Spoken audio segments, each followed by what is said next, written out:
Hi, Jeff. How are you? I'm doing well. How are you? Good, good. I didn't sleep too well after watching Truth or Dare. Fantastic. So I've been looking over my shoulder with everyone. So very terrifying film. So Thank you. Job well done. Thank you. I have to know the scary smile, which had everyone terrified. How did that come about? And technically, how do you make that happen?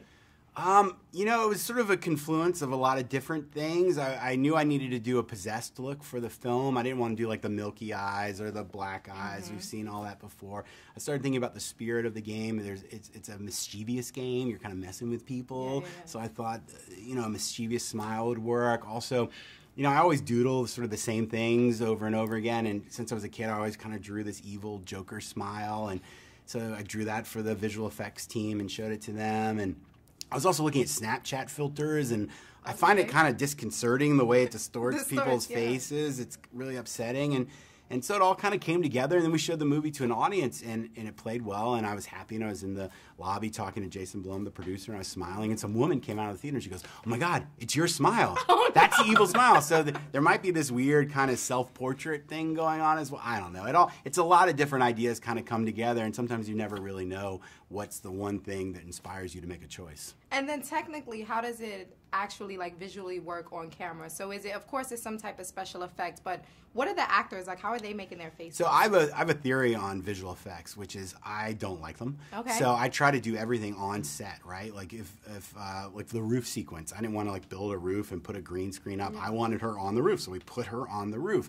But the way I use visual effects is I try to augment the scene. So in the roof, we had cranes and safety lines, and I painted those out with the visual effects team. So with the smiles, I tried to get the actors just to do it. You know, I would work with them and direct them and push them to do it. And some people, just because of the anatomy of their face, they could do it better than others. So then when we got into post, we would change it a little bit. And if someone like Tyler or Lucy, they could do it really well. We only changed it a little bit. We changed it not much at all. And then other actors, just again, because of the way their faces are built, they couldn't quite do it, so that we would push it more. And then even some of the extras in the library scene, like because we were moving so quickly, I realized after the fact they weren't doing it at all. So we actually went in and just gave them totally fake smiles. Wow, yeah, Tyler's was really scary. I want to talk a little bit about the characters. Specifically, I'm curious, why did the writers add a flaw to Marky's father's character? Like, what is the significance there? I'm one of the writers, so I can answer that for you. We wanted every character to have a flaw, you know?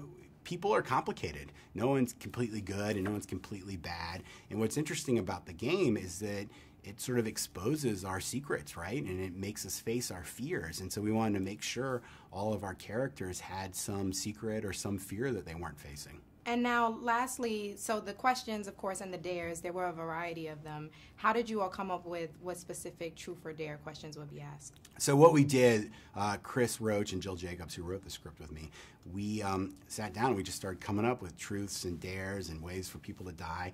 And we listed them all out and we assigned values to them.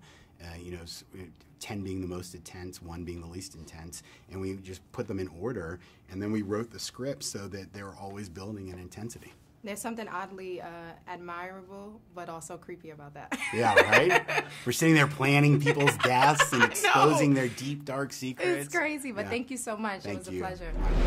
I have to ask you, truth or dare?